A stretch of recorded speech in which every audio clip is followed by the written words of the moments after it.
Today's story follows an enslaved mother whose children were sold to pay $1,000 in debts. And what she did next was impossible. This is a painful and intense story about loss, desperation, and a choice that no one believed she could make. Take a moment, breathe, and listen carefully. Before we begin, make sure to subscribe to the channel and write in the comments which city and country you're listening from. Your participation helps keep these stories remembered instead of buried. Let's begin. In October of 1855, in Adams County, Mississippi, a white plantation owner named Thomas Whitmore made a decision that would eventually destroy everything he had ever built. He sold 3 children to pay off a gambling debt of $1,000. But these were not just any children. These were his own flesh and blood. Children he had fathered through the systematic rape of an enslaved woman named Celeste. He sold his own sons and daughter as if they were cattle, never imagining that the woman he had brutalized for over a decade would be the architect of his complete and utter ruin. This is a story about what happens when a man underestimates the woman he believes he owns. It is a story about patience, about cunning, and about a mother's love so powerful that it burned through every obstacle placed before it. It is also a story about justice, though not the kind that comes from courts or laws. This is the story of Celeste and how she brought a powerful white man to his knees without ever raising a weapon. To understand what happened in Adams County, you first need to understand what Mississippi looked like in the 1850s. By this time, cotton was king in the American South, and Mississippi sat at the very heart of that kingdom. The state had some of the richest soil in the entire region, particularly along the Mississippi River, where the land was dark and fertile from centuries of flooding. Plantation owners had carved out massive estates from this land, some spanning thousands of acres, all of it worked by enslaved people who had no rights, no freedom, and no legal protection from any cruelty their masters chose to inflict. Adams County was one of the oldest and wealthiest counties in the state. The town of Natchez, which served as the county seat, was home to more millionaires per capita than almost anywhere else in the United States. These were men who had built their fortunes on the backs of enslaved laborers, men who lived in grand columned mansions, while the people who made their wealth possible lived in rough wooden cabins with dirt floors. The social hierarchy was rigid and absolute.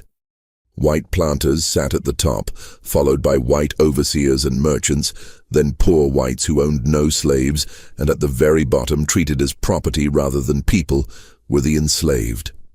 Thomas Whitmore was not one of the great planters of Adams County, but he desperately wanted to be. His family had arrived in Mississippi in the 1820s, purchasing a modest property of about 400 acres that they called Whitmore Hall. It was not a grand estate by local standards, but it was respectable. Thomas inherited the property in 1841 when his father died of yellow fever, and from the very beginning he was consumed by the desire to expand, to grow, to become one of the wealthy elite whose approval he so desperately craved. The problem was that Thomas Whitmore had expensive tastes and very little business sense. He gambled heavily on horse races and card games. He invested in ventures that collapsed. He bought things he could not afford to impress people who looked down on him anyway. By the early 1850s, Whitmore Hall was mortgaged to the limit, and Thomas was drowning in debt that he hid from everyone, including his wife, Margaret. Margaret Whitmore came from a family with more social standing than money, which made her the perfect match for Thomas in one sense and a disaster in another. She brought respectability but no fortune. She was a cold woman, rigid in her beliefs and obsessed with maintaining appearances. The couple had 2 children together, both sons, who were sent away to boarding school in Virginia at young ages. Margaret ran the household with an iron fist and spent most of her time engaged in social activities with other plantation wives, pretending that everything at Whitmore Hall was perfectly fine. At the time our story begins, Whitmore Hall was home to approximately 47 enslaved people. They worked the cotton fields, tended the livestock, maintained the house, and performed every task necessary to keep the plantation running. Among them was a woman named Celeste. Celeste had been born on a plantation in Virginia around 1822. She never knew her father. Her mother, a woman named Ruth, worked as a house slave and raised Celeste to be quiet, obedient, and invisible. These were survival skills in a world where attracting attention could get you beaten or sold. When Celeste was 12 years old, her mother was sold to a trader heading south to pay off her master's debts, and Celeste never saw her again. She was sold separately to a family moving to Mississippi, and after changing hands twice more, she ended up at Whitmore Hall in 1837, when she was about 15 years old. Thomas Whitmore noticed her immediately. Celeste was what slave traders of the era would have called a fancy girl, a term that should make your skin crawl, but which was used openly and commonly in the antebellum South. It referred to enslaved women and girls who were considered attractive by white standards and who were often purchased specifically for sexual exploitation. Celeste had light brown skin, which indicated mixed ancestry somewhere in her family line, and features that Thomas Whitmore found appealing. Within months of her arrival at the plantation, he began visiting her cabin at night. There was no courtship. There was no seduction. There was only power and violence. Thomas Whitmore raped Celeste for the first time when she was 15 years old, and he continued to assault her regularly for the next 18 years. This was not unusual in the antebellum South. Historians estimate that by the time of the Civil War, the majority of enslaved people in America had some European ancestry, a statistic that speaks to the epidemic of sexual violence that white men perpetrated against black women for generations. Masters had total legal control over enslaved women's bodies. There was no law that recognized the rape of an enslaved woman as a crime. In the eyes of the law, Celeste was property, and Thomas Whitmore could do whatever he wanted with his property. Celeste's first child, a boy she named Samuel, was born in 1843. The baby's skin was noticeably lighter than Celeste's own, and his features bore an unmistakable resemblance to Thomas Whitmore. Everyone on the plantation knew whose child Samuel was. The other enslaved people knew. The white overseers knew. Margaret Whitmore knew, though she never spoke of it directly. This was another ugly reality of plantation life that everyone understood and no one discussed openly. Mixed-race children fathered by white masters were everywhere, living proof of systematic sexual exploitation that polite society pretended did not exist. 3 years later, in 1846, Celeste gave birth to a daughter she named Eliza, and in 1850 she had another son, Isaiah. All 3 children were Thomas Whitmore's. All 3 were born into slavery, and all 3 were raised by Celeste alone, in a small cabin behind the main house, while their father lived in comfort just a few hundred yards away and pretended they did not exist. Celeste did everything she could to protect her children and give them what small joys were possible within the confines of their brutal existence. She sang to them every night. She told them stories about a world where people could go wherever they wanted and do whatever they chose. She taught them to be careful, to stay out of sight, to never give any white person a reason to notice them. She also watched them constantly for any sign that Thomas Whitmore might turn his attention to Eliza the way he had turned it to her. This was a fear that haunted many enslaved mothers, the knowledge that their daughters could be victimized just as they had been, and there would be nothing they could do to stop it. By 1855, Samuel was 12 years old and already working in the fields. He was tall for his age and strong, a good worker who kept his head down and did what he was told. Eliza was 9, a quiet girl who helped with domestic work in the main house, and who had learned, as her mother had learned, to be invisible. Isaiah was 5, still young enough to play with the other children on the plantation, still innocent enough to smile and laugh despite the world he had been born into. Celeste loved them with a ferocity that frightened her sometimes. They were the only good things in her life, the only things that were truly hers. She would have died for them without hesitation. She would have killed for them if she had to. But she never imagined that she would have to watch them be taken from her, sold like animals to strangers, while their own father counted the money. The trouble began in the summer of 1855. Thomas Whitmore had gotten himself into a gambling debt that he could not pay. He owed $1,000 to a man named Crawford, a cotton broker from Natchez who was not known for his patience. Crawford had given Whitmore multiple extensions, but his patience had run out. He wanted his money, and he made it clear that if he did not get it, he would start talking publicly about Whitmore's debts. In the social world of Adams County, where reputation was everything, this threat was almost as frightening as physical violence. Whitmore was desperate. He had already borrowed everything he could borrow. He had sold off parcels of land until there was nothing left to sell without losing the plantation itself. His crops that year had been mediocre, not enough to cover his operating expenses, let alone pay off his debts. He needed $1,000, and he needed it quickly. The solution, when it came to him, was brutally simple. He would sell some of his slaves. Slave sales were common in the antebellum South, as common and unremarkable as selling livestock. Every southern city had slave markets where human beings were bought and sold openly. Natchez had one of the largest markets in the region, located on a place called Forks of the Road, where hundreds of enslaved people were sold every month. The prices varied depending on age, health, skills, and other factors. A healthy adult male field hand could fetch between $800 and $1,500. Women typically sold for somewhat less unless they were skilled domestic workers or young and attractive, in which case they might command premium prices for obvious and horrifying reasons. Children were generally worth less than adults, but a healthy child who could grow into a productive worker was still a valuable commodity. Thomas Whitmore knew exactly which slaves he would sell. Samuel was strong and healthy, already capable of doing real work in the fields. He would fetch a good price. Eliza was young but pretty, domestic trained, the kind of girl who would appeal to certain buyers. Isaiah was young, but young children often sold in lots or to buyers who were looking for long-term investments. Together, the three children might bring in more than enough to cover Whitmore's debt to Crawford.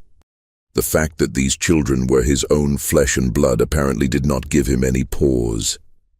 Perhaps he had never really thought of them as his children. Perhaps he had spent so many years denying their existence that he had convinced himself they meant nothing to him. Perhaps he was simply so desperate, so terrified of social ruin, that he was willing to do anything to save himself.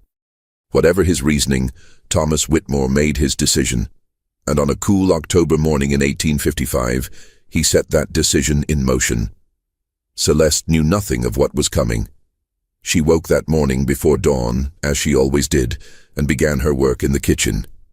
She had been assigned to domestic work years earlier, which meant she spent her days cooking, cleaning, and serving in the main house while her children worked elsewhere on the plantation. It was hard work, but it kept her close to the house, where she could sometimes catch glimpses of her children and know they were all right. The first sign that something was wrong came around mid-morning. Celeste was in the kitchen when she heard horses approaching, more horses than usual. She looked out the window and saw three men she did not recognize riding up the drive with Thomas Whitmore. They were well-dressed, clearly men of some means, and they had the look of people who had come to do business. Something cold settled in Celeste's stomach. She had seen slave traders before. She had seen the way they looked at human beings, the way they assessed and calculated and reduced people to numbers and dollar signs. These men had that look. She tried to tell herself she was wrong. She tried to convince herself that Whitmore was selling field hands, or maybe some of the older workers who could not produce as much anymore. But the cold feeling would not go away. And when she saw one of the men pointing toward the area where the children usually played, she felt her heart stop. Celeste moved without thinking. She ran out of the kitchen and toward the slave quarters, ignoring the shouts behind her, ignoring everything except the desperate need to reach her children. She found Samuel first, grabbed him by the arm, and demanded to know where Eliza and Isaiah were. Before he could answer, she heard Eliza scream. The next few minutes were a nightmare that Celeste would relive every night for years to come. White men, strangers, were grabbing her children and dragging them toward the waiting horses. Samuel fought back, and a man hit him across the face so hard that blood sprayed from his nose. Eliza was crying and calling for her mother, struggling against hands that gripped her thin arms like iron bands. Isaiah, just 5 years old, stood frozen in terror, tears streaming down his face, too frightened to even make a sound. Celeste threw herself at the men. She clawed and scratched and bit, fighting with every ounce of strength she possessed. It made no difference.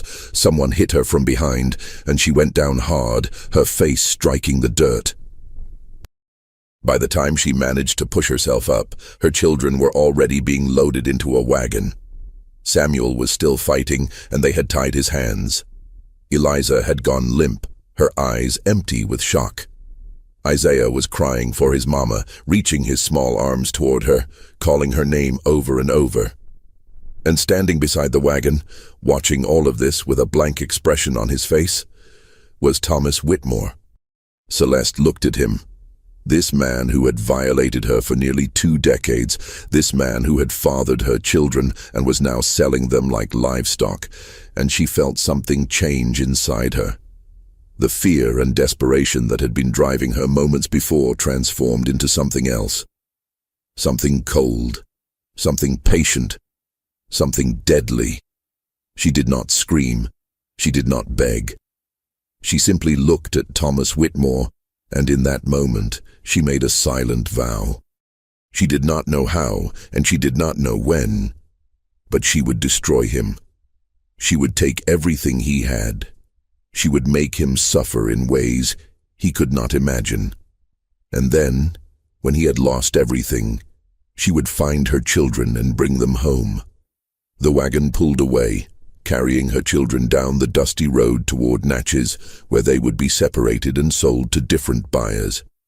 Samuel was sold to a cotton planter from Alabama named Jeremiah Stone. Eliza was purchased by a wealthy family in New Orleans for domestic service. Isaiah, too young to be of much immediate use, was sold cheaply to a sugar plantation in Louisiana, where young children were often worked in the fields almost as soon as they could walk. Within the span of a single morning, Thomas Whitmore had scattered his own children across 3 states. He paid off his debt to Crawford and went back to his life as if nothing had happened. He ate dinner that night in his fine dining room, served by enslaved people who moved silently around him. He slept in his comfortable bed next to his wife Margaret, who asked no questions about where the money had come from. He woke the next morning and went about his business, never giving a second thought to the children he had sold or the woman whose life he had just destroyed. But Celeste was already planning. In the days following the sale, Celeste moved through her duties like a ghost. She cooked and cleaned and served just as she always had. She responded when spoken to and obeyed every command. To anyone watching, she appeared to be a woman who had accepted her loss, who had resigned herself to the reality of her situation. This was exactly what she wanted them to see. Inside, her mind was working constantly, turning over plans and possibilities, looking for weaknesses she could exploit. She had no power, no money, no legal rights. She was property, and everything she did was under the constant surveillance of white people who could punish her for any perceived disobedience. Any plan she made would have to be executed with perfect patience and absolute secrecy. One mistake, one suspicious move, and she would be sold away herself, or worse, beaten until she could no longer think clearly enough to plan anything at all. The first thing Celeste needed was information. She needed to understand Thomas Whitmore's weaknesses, his secrets, the things he kept hidden from the world. She needed to find something she could use against him, some leverage that would allow a powerless enslaved woman to bring down a white plantation owner in a society that was designed to make such a thing impossible. Working in the main house gave her opportunities that field slaves did not have. She was in and out of rooms all day, cleaning and cooking and serving. She overheard conversations that were not meant for her ears. She saw documents left out on desks, letters that arrived in the mail, visitors who came and went.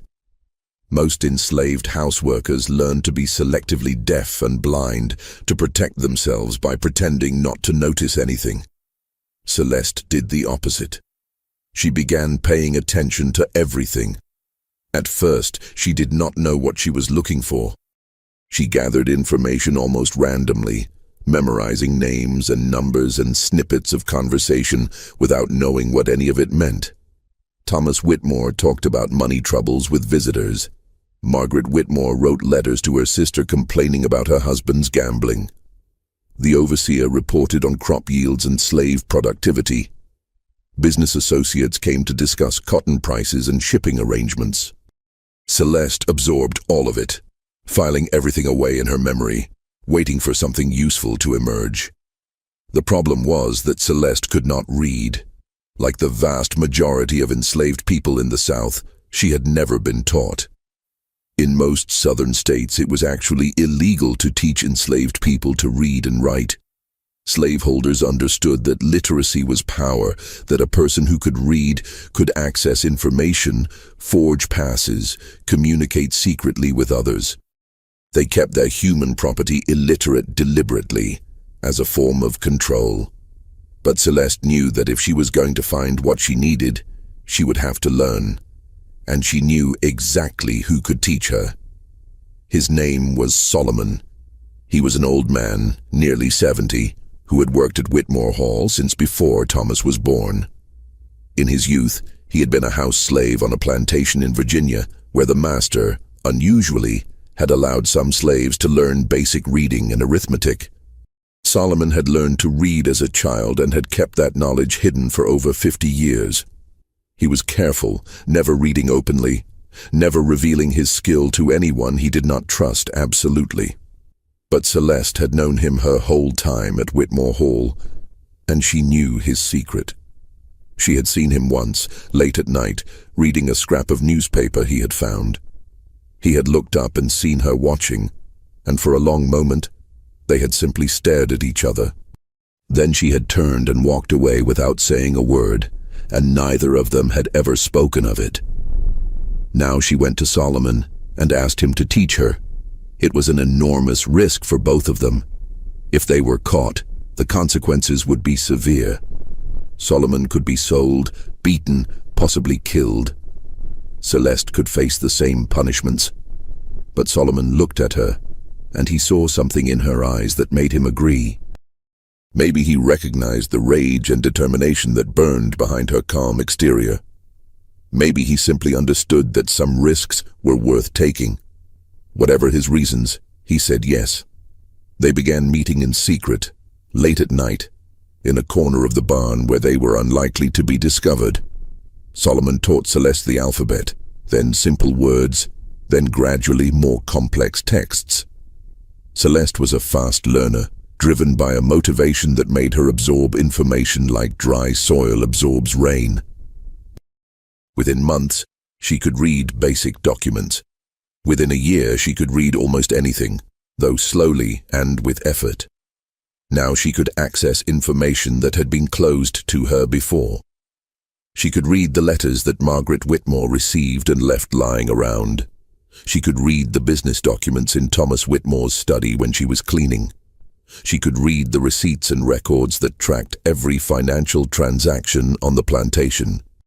And gradually, a picture began to form. Thomas Whitmore was not just struggling financially. He was on the verge of complete collapse. He owed money to almost everyone, from banks to merchants to fellow planters. He had borrowed against the plantation itself, meaning that if he defaulted on his loans, he could lose everything. His cotton yields had been declining for years, in part because he refused to invest in proper land management, and in part because he worked his enslaved laborers so hard that their productivity was dropping from exhaustion and illness. His wife Margaret had a small inheritance that was kept separate from his finances, but even that was not enough to save him.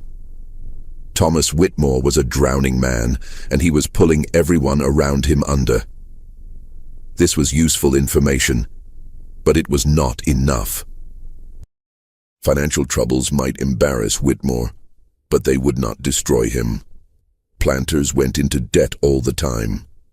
Many of the great fortunes of the South had been built on borrowed money. Whitmore's creditors might pressure him, might even force him to sell assets, but they would not bring him the kind of ruin that Celeste wanted. She needed something more. She needed something that would turn his own community against him, something that would make him an outcast, something unforgivable. She found it in the spring of 1857, almost 2 years after her children had been sold. Celeste was cleaning Thomas Whitmore's study when she found a letter that had been carelessly left in an unlocked drawer. It was addressed to a man named Harrison, who Celeste knew to be one of Whitmore's oldest friends from their school days together. The letter was several years old, dated from around the time of Isaiah's birth, and it was written in Whitmore's own hand. What she read in that letter made her hands shake. The letter was casual, almost joking, the way men sometimes write to old friends when they think no one else will ever read their words.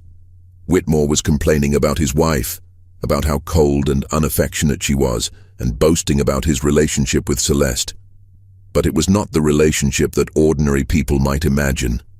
Whitmore wrote about his children, Samuel and Eliza, and the baby who had just been born, and he wrote about them in a way that made his paternity absolutely clear. He made crude jokes about his shadow family in the slave quarters. He expressed satisfaction that his real legacy might be carried on by children who would never bear his name. He even mentioned physical characteristics that proved the children were his, details that no one could know unless they had observed the children closely. It was a confession, written in his own hand, signed with his own name, and Celeste held it in her hands. She stood there in the study, barely breathing, reading the letter over and over again. Her heart was pounding so hard she could feel it in her throat. She knew she had found what she was looking for. This letter, if it reached the right people, could destroy Thomas Whitmore more completely than any financial scandal. Here was the thing that white Southern society refused to acknowledge openly, but could not ignore when confronted with proof. Masters fathered children with enslaved women constantly, but they did not admit it. They did not write about it. They certainly did not joke about it in letters that could fall into the wrong hands. The whole system depended on a kind of collective denial, a willingness to pretend that the light-skinned children in the slave quarters had simply appeared out of nowhere.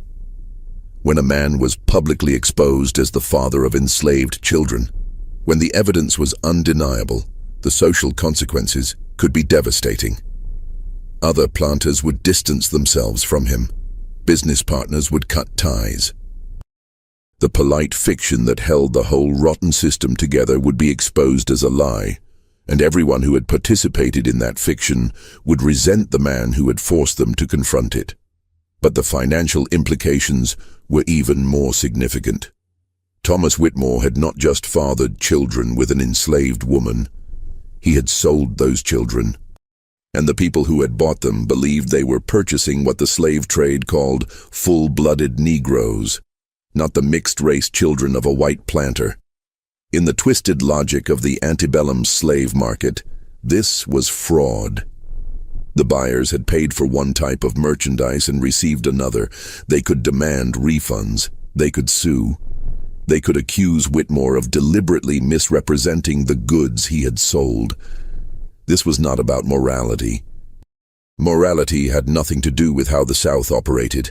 This was about money and reputation, the only things that truly mattered to men like Thomas Whitmore. And Celeste had just found the weapon that would take both of those things away from him. But she could not act yet. She needed to plan carefully. She needed to gather more evidence. And she needed to figure out how to expose Whitmore without getting herself killed in the process. So she carefully placed the letter back in the drawer, exactly as she had found it, and she went back to her work. She gave no sign that anything had changed. She cooked dinner that night as she always did. She cleaned the dishes. She went to her cabin and lay in the darkness, staring at the ceiling, and she began to plan. Over the next several months, Celeste gathered more evidence. She found Margaret Whitmore's diary, which contained pages and pages of anguished entries about her suspicions regarding her husband and that woman. Margaret had never confronted Thomas directly, had never spoken about it openly, but she had written everything down in her private journal. She described the children in the slave quarters who looked so much like her husband. She wrote about finding Thomas leaving Celeste's cabin late at night.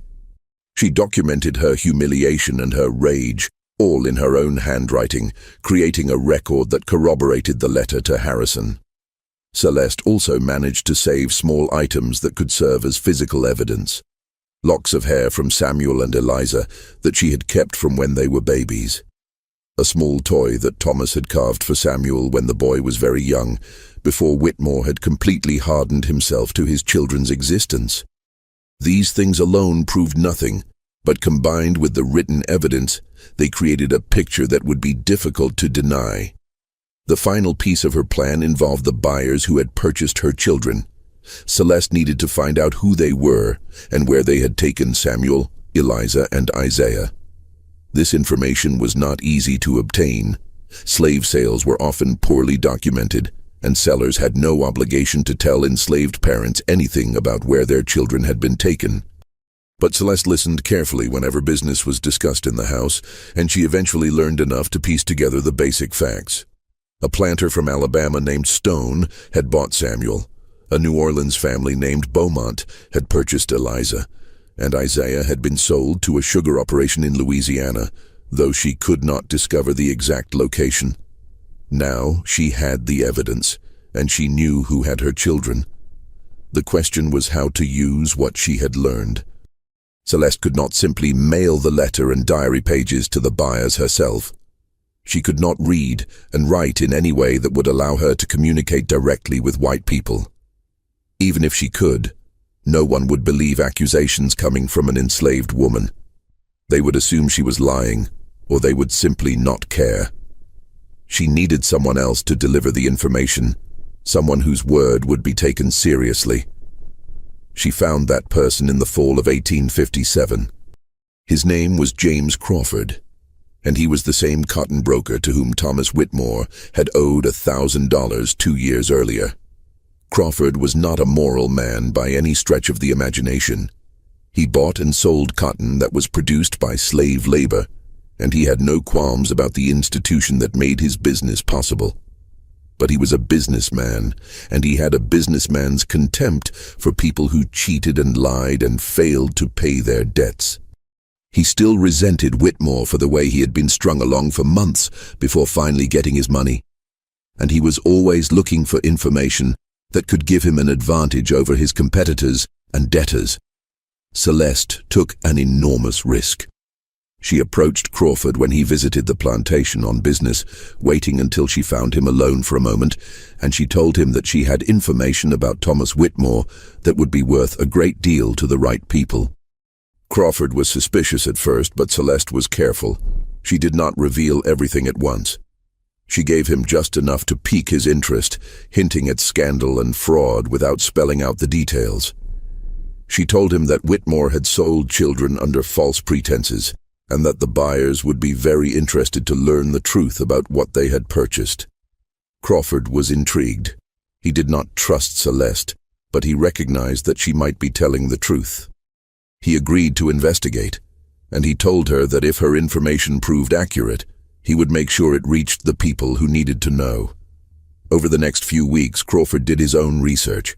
He contacted the buyers who had purchased Samuel, Eliza, and Isaiah, asking casual questions about their purchases and whether they were satisfied with what they had received. He examined records of the sales and noted the descriptions of the children that had been provided. And then, when he had confirmed enough to believe Celeste's story, he came back to her and asked for the evidence. Celeste gave him copies of the letter and the diary pages, which she had painstakingly reproduced by hand during late nights in the barn, practicing the writing skills that Solomon had taught her. She gave him the locks of hair and the small carved toy, and she told him everything she knew about Thomas Whitmore's relationship with her and with the children he had fathered and sold. Crawford took the information and disappeared from Whitmore Hall. For weeks, Celeste heard nothing. She continued her work, giving no sign that anything was different, waiting and hoping that her plan would work. She did not know if Crawford would follow through.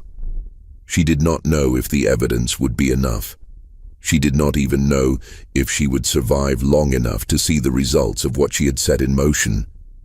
Then, in early 1858, everything began to fall apart for Thomas Whitmore. The first sign that something had changed came in the form of a letter. It arrived at Whitmore Hall on a cold January morning in 1858, addressed to Thomas Whitmore and marked urgent. Celeste was serving breakfast when Whitmore opened it, and she watched his face carefully while pretending to arrange dishes on the sideboard. She saw the color drain from his cheeks. She saw his hands begin to tremble. She saw him read the letter twice, then a third time, as if he could not believe what was written there. The letter was from Jeremiah Stone, the Alabama planter who had purchased Samuel nearly 3 years earlier. Stone was not a man who wasted words. He wrote that he had recently received disturbing information about the boy he had bought from Whitmore. He had been told that Samuel was not, as Whitmore had represented, the child of 2 enslaved parents, but was in fact the illegitimate son of Whitmore himself. Stone demanded an explanation. He also demanded a full refund of the $400 he had paid, plus compensation for the expenses he had incurred in housing and feeding what he called damaged goods. Thomas Whitmore put down the letter and stared at nothing. His wife, Margaret, asked him what was wrong, and he told her it was nothing, just a business matter. But Celeste could see the fear in his eyes. She could see him beginning to understand that something terrible was happening, something he could not control. Over the next few weeks, more letters arrived. The Beaumont family in New Orleans, who had purchased Eliza, wrote with similar accusations and similar demands. They were even angrier than Stone had been. They had bought Eliza to serve in their household, to attend to their daughters and help with domestic work. Now they had learned that she was the half-sister of their own children's playmates, the daughter of a white man who had sold his own flesh and blood. The social implications horrified them. What if someone found out?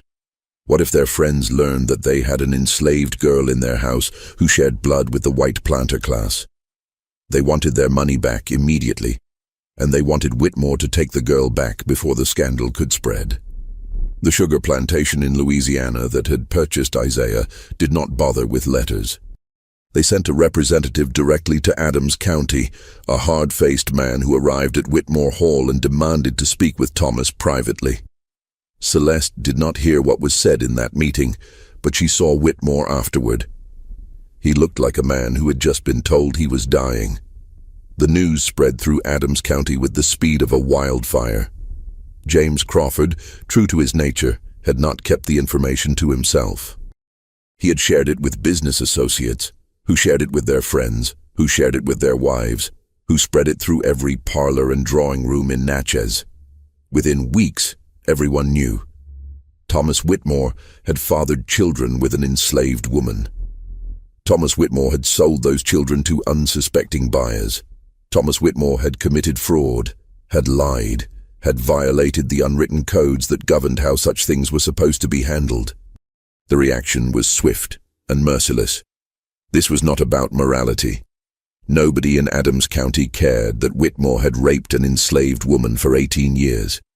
That was common enough to be unremarkable. Nobody even cared particularly that he had fathered children with her. That too was common, though it was supposed to remain unacknowledged. What they cared about was the fraud. What they cared about was the public exposure. What they cared about was the fact that Whitmore had been caught, that his dirty secrets had been dragged into the light, and that his carelessness now threatened to expose the whole rotten system that they all participated in. The other planters began to distance themselves from Whitmore almost immediately. Men who had dined at his table and hunted on his land suddenly found reasons to be unavailable when he called. Invitations to social events stopped arriving. When Whitmore appeared at church on Sunday, people moved away from him as if he carried a disease. His wife Margaret sat rigid and pale in their pew, enduring the stares and whispers, her face a mask of humiliation. The financial consequences followed close behind the social ones. Whitmore's creditors, who had been patient with him for years, suddenly demanded immediate payment of all outstanding debts. Banks that had extended him credit called in their loans. Business partners who had been willing to overlook his gambling and his financial mismanagement now wanted nothing to do with him. Within 3 months, Thomas Whitmore went from being a struggling but respectable planter to being a pariah who could not borrow money from anyone. The buyers of his children made good on their threats. Jeremiah Stone filed a lawsuit in Alabama, demanding not only a refund, but additional damages for fraud and misrepresentation. The Beaumont family did the same in Louisiana. The sugar plantation joined the legal action, and suddenly Thomas Whitmore was facing litigation in 3 different states, with potential judgments that would far exceed anything he could pay. But the worst blow came from inside his own house. Margaret Whitmore had spent years pretending not to know about her husband's relationship with Celeste. She had buried her suspicions, swallowed her humiliation, and maintained the facade of a respectable marriage because that was what women of her class and time were expected to do.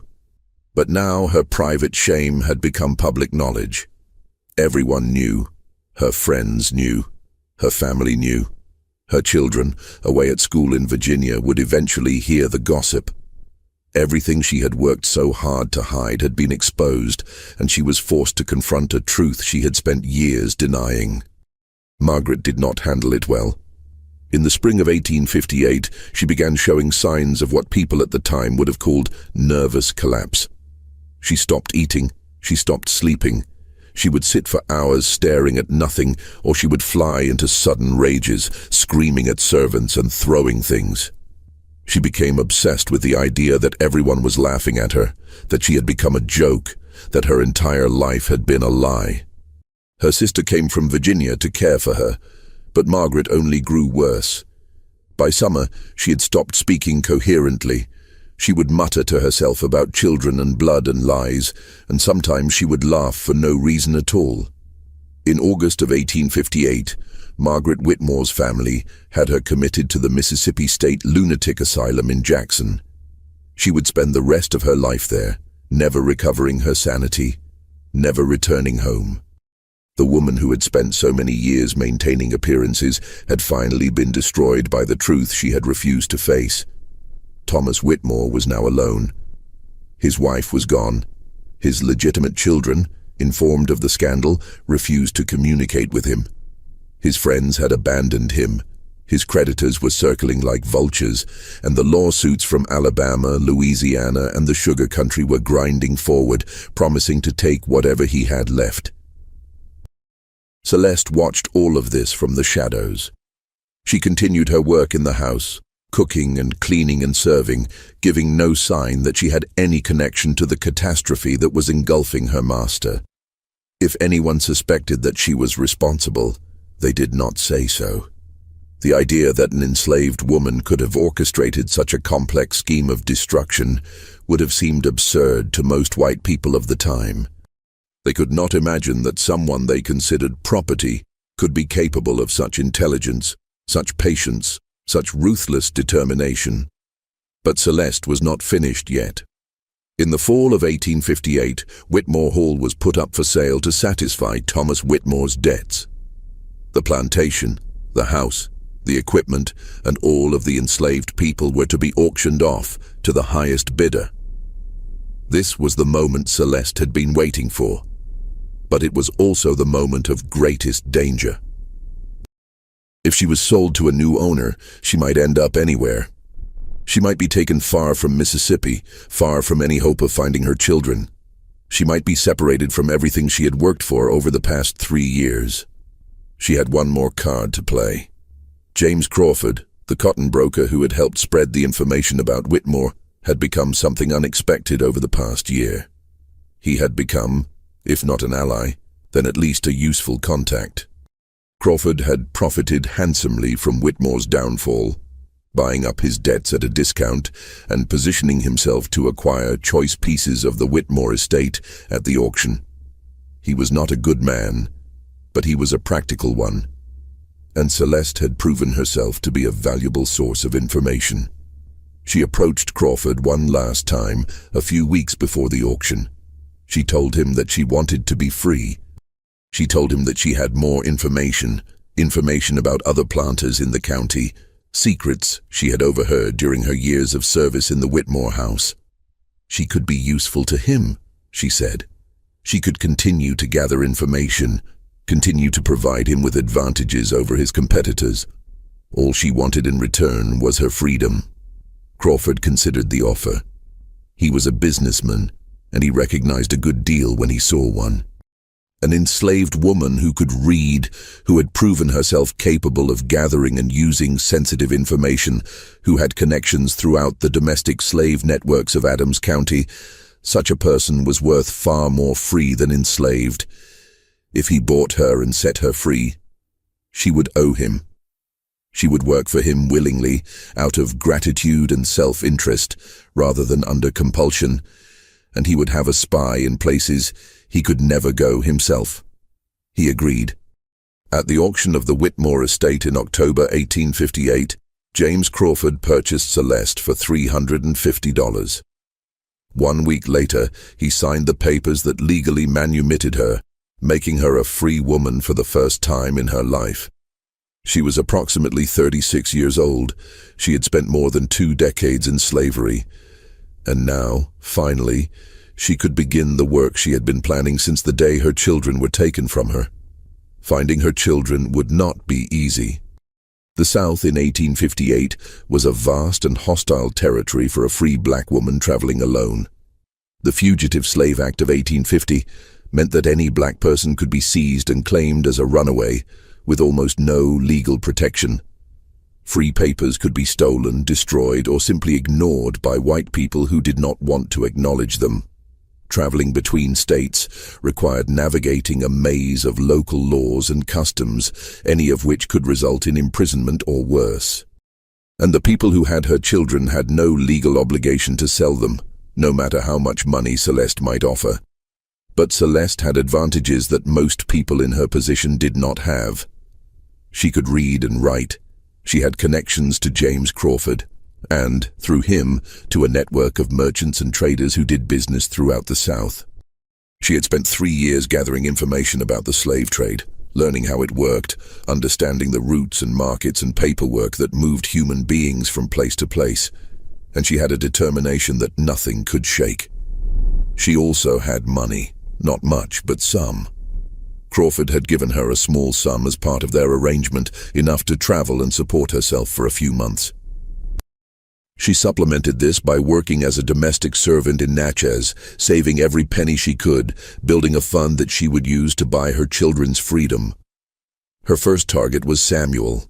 Samuel had been sold to Jeremiah Stone, a cotton planter in Marengo County, Alabama. Celeste knew from Crawford's business contacts that Stone was one of the plaintiffs in the lawsuit against Whitmore, which meant he was angry, which meant he might be willing to negotiate. She traveled to Alabama in the spring of 1859, carrying her free papers and letters of introduction from Crawford, and she presented herself at Stone's plantation. The meeting did not go well at first. Stone was suspicious of a free black woman traveling alone, asking questions about one of his slaves. He threatened to have her arrested as a troublemaker, but Celeste was calm and persistent. She explained that Samuel was her son. She explained that she had money. She offered to buy him at a fair price, higher than what Stone had originally paid. She appealed to his self-interest, pointing out that he was still entangled in expensive litigation with Whitmore, and that selling Samuel to her would be one less complication in his life. Stone thought it over. He had never been comfortable with Samuel, not since learning the truth about the boy's parentage. The presence of a white man's son among his slaves was an awkward reminder of things he preferred not to think about. And Celeste was offering cash money, more than the boy was worth on the open market. He agreed to sell. The price was $500, more than Celeste had. She returned to Mississippi and spent 6 months working and saving, borrowing small amounts from Crawford and from free black communities in Natchez who supported her cause. By the fall of 1859, she had the money. She returned to Alabama, paid Jeremiah Stone, and walked out of his plantation with her son. Samuel was 15 years old. He barely recognized his mother. He had spent 4 years as a field hand, working from dawn to dusk, beaten when he slowed down, half-starved during lean times. The boy who had fought against the men who took him was now a young man with scars on his back and a wariness in his eyes that broke Celeste's heart. But he was alive. He was free, and he was with her. They traveled back to Mississippi together, and Celeste immediately began planning for the next rescue. Eliza was in New Orleans, still owned by the Beaumont family. This would be more complicated. New Orleans was a large city with a complex slave market, and the Beaumonts were a wealthy family who might not want to sell. But Celeste had learned from her first success. She knew that patience and persistence could overcome obstacles that seemed impossible. She traveled to New Orleans in early 1860 and spent weeks gathering information about the Beaumont household. She learned their routines, their financial situation, their social connections. She learned that Eliza had become a skilled seamstress, which made her more valuable, but also that the family was preparing to move to France to escape the growing tensions over slavery that were dividing the country. They would not want to take their slaves with them. They would be looking to sell. Celeste positioned herself as a buyer. She used Crawford's connections to present herself as a representative of a free black community in Ohio that was looking to purchase enslaved people and bring them north to freedom. It was a story that was plausible enough to be believed, and it gave her a cover that protected her from too many questions. The Beaumonts agreed to sell Eliza for $600. It was more money than Celeste had ever seen in one place, but she had been preparing. She had saved. She had borrowed. She had done everything necessary to have the funds ready when the moment came. In March of 1860, Celeste bought her daughter's freedom. Eliza was 13 years old. She was thin and quiet, with eyes that seemed too old for her face. She had spent nearly 5 years serving in the Beaumont household, learning to sew and clean and make herself useful, learning to be invisible the same way her mother had learned decades before. When Celeste found her and told her who she was, Eliza did not cry. She did not speak. She simply stared at her mother for a long moment, and then she nodded, as if she had always known this day would come. Now Celeste had 2 of her children. But Isaiah was still missing. Finding Isaiah was the hardest task of all. He had been sold to a sugar plantation in Louisiana, but Celeste had never been able to determine exactly which one. Sugar country was a different world from the cotton plantations she knew, more brutal and more deadly. Enslaved people on sugar plantations had shorter life expectancies than almost anywhere else in the South, worked to death in the grinding mills and the boiling houses where raw cane was processed into sugar. A child sold into that world at 5 years old might not have survived to 10. Celeste spent more than 2 years searching for her youngest son. She traveled throughout Louisiana following rumors and leads that often turned out to be false. She bribed overseers and clerks for access to plantation records. She questioned enslaved people who might have seen a boy matching Isaiah's description. She faced danger constantly, from suspicious white people who did not like free blacks asking questions, from slave catchers who saw an opportunity to kidnap her and sell her back into bondage, from the simple hazards of travel in a region on the brink of civil war. The war itself complicated everything. When Confederate forces fired on Fort Sumter in April 1861, the South erupted into chaos. Travel became dangerous and unpredictable. The networks that Celeste had relied on for information were disrupted. Many of the people who had helped her were now focused on survival, rather than the concerns of one woman searching for her child. But Celeste did not give up. She could not give up. She had not come this far, had not destroyed a powerful white man and freed herself and rescued 2 of her children, only to abandon the 3rd. Isaiah was out there somewhere, and she would find him or die trying. She found him in the spring of 1863. Isaiah was on a plantation called Belle Terre, about 50 miles west of New Orleans. He was 12 years old. He had survived 8 years in the sugar fields, which was remarkable in itself. But survival had come at a cost. Isaiah was small for his age, malnourished and scarred. He walked with a limp from an old injury that had never healed properly. And when Celeste finally found him and told him who she was, he did not know her. He had been 5 years old when he was taken. He had no memory of his mother's face, no memory of her voice, no memory of the songs she used to sing to him at night. For Isaiah, Celeste was a stranger, a woman who appeared out of nowhere claiming to be his family. He was suspicious and frightened and angry, all at the same time. But Celeste was patient. She had spent years being patient. She could wait a little longer. The purchase of Isaiah's freedom was different from the others because of the war. Belle Terre was in Union-occupied territory by the spring of 1863, and the Emancipation Proclamation had theoretically freed all enslaved people in Confederate states. But the reality on the ground was more complicated. Many enslaved people were still held in bondage by masters who refused to acknowledge the proclamation. Many others had fled to Union lines and were living in contraband camps, free in name but struggling to survive. The legal status of people like Isaiah was unclear, and the plantation owners were doing everything they could to maintain control over their workforce.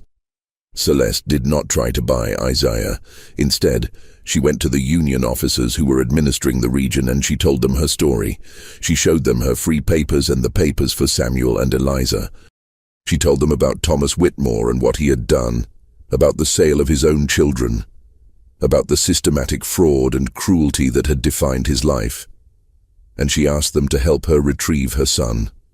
The officers were moved by her story. Perhaps they recognized the propaganda value of a narrative that illustrated the horrors of slavery so perfectly. Perhaps they were simply decent men who wanted to do the right thing. Whatever their reasons, they sent soldiers to Belle Terre, and they brought Isaiah out. Celeste held her youngest son for the first time in 8 years. He was stiff in her arms, uncertain, still unable to believe that this was real. But she held him anyway, and she whispered to him that everything would be all right now. She told him that she had been looking for him for so long. She told him that she would never let him go again. It took months for Isaiah to trust her. It took years for him to begin to heal from what had been done to him. But Celeste was patient. She had always been patient. And slowly, carefully, she rebuilt the family that Thomas Whitmore had tried to destroy. As for Whitmore himself, his story ended exactly as Celeste had planned. After the sale of his plantation and all his property, Thomas Whitmore was left with nothing. The lawsuits consumed whatever remained of his assets. His creditors took everything they could take. He moved into a boarding house in Natchez, where he lived in a single room and drank himself into oblivion day after day. The man who had once dreamed of being one of the great planters of Mississippi was now a penniless drunk who could not walk down the street without people pointing and whispering. The war finished what Celeste had started. When Union forces occupied Natchez in 1863, Whitmore lost even the small income he had been making from investments in Confederate bonds. He was arrested briefly as a Confederate sympathizer, though he had never actually supported the Southern cause with anything more than words. After his release, he returned to his boarding house and continued drinking. Thomas Whitmore died in 1864, alone in his rented room, from liver failure brought on by years of alcoholism. He was 52 years old. Nobody came to his funeral except the minister, who was paid to say a few words over the grave. His legitimate sons, who had survived the war, did not attend. His wife Margaret was still alive in the asylum in Jackson, unaware that her husband had died. The newspapers did not mention his passing. The man who had sold his own children for $1,000 died forgotten and unmourned, exactly as he deserved. Celeste outlived him by nearly 30 years. After the war ended, she settled in Ohio with her 3 children. Samuel became a carpenter, building houses for the growing black community in Cincinnati. Eliza became a seamstress, as she had been trained, and eventually opened her own dress shop that served both black and white customers. Isaiah, despite his difficult start in life, learned to read and write and eventually became a teacher, dedicating his life to educating black children who had been denied the knowledge that could set them free. Celeste never remarried. She never fully trusted any man after what Thomas Whitmore had done to her. But she was not alone. She was surrounded by her children and eventually by grandchildren who called her Mama Celeste and listened to her stories about the old days, about what slavery had been like, about what she had done to survive and to save the people she loved. She told them about patience. She told them about the power of knowledge, about how learning to read had given her weapons that no one could take away. She told them about the importance of remembering, of never forgetting what had been done to their people, so that it could never happen again. She did not often speak about revenge. But sometimes, late at night, when the grandchildren were asleep, and it was just her and her adult children sitting together, she would smile a small, private smile and say that there were many kinds of justice in this world. Some justice came from courts and laws. Some justice came from God. And some justice came from the people who refused to accept that they were powerless, who watched and waited and planned until the moment was right, and who then brought down their enemies with nothing but truth and patience and an unbreakable will. Celeste died in 1891 at the age of approximately 69. She was buried in a cemetery in Cincinnati, surrounded by her children and grandchildren and great-grandchildren. Her grave marker, paid for by her descendants, bore a simple inscription that she had chosen herself. It read, "She found her children." By the time of her death, Celeste had more than 20 living descendants. Every single one of them was free. Every single one of them knew the story of how their ancestor had been enslaved, had been violated, had watched her children be sold away from her, and every single one of them knew how she had responded, not with violence, not with despair, but with intelligence, with patience, and with a love so powerful that it could not be defeated by any cruelty the world could devise. Thomas Whitmore had believed that he could do anything to Celeste because she was his property, because the law said she had no rights, because the entire structure of Southern society was built to protect men like him and crush women like her. He was wrong. The system that seemed so powerful, so permanent, so impossible to challenge, was built on lies and cruelty and the systematic denial of human dignity.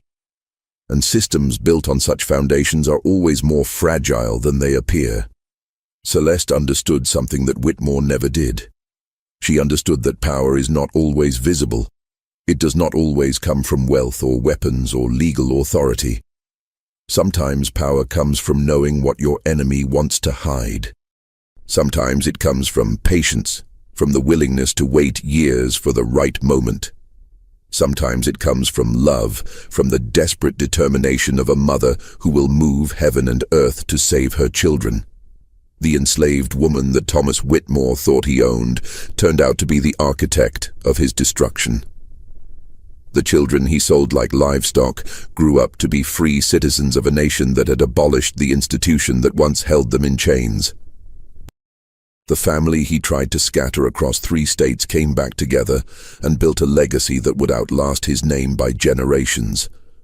Some debts are not paid in money. Some debts are paid in ruin. And some chains, the chains of determination and love and righteous anger, are strong.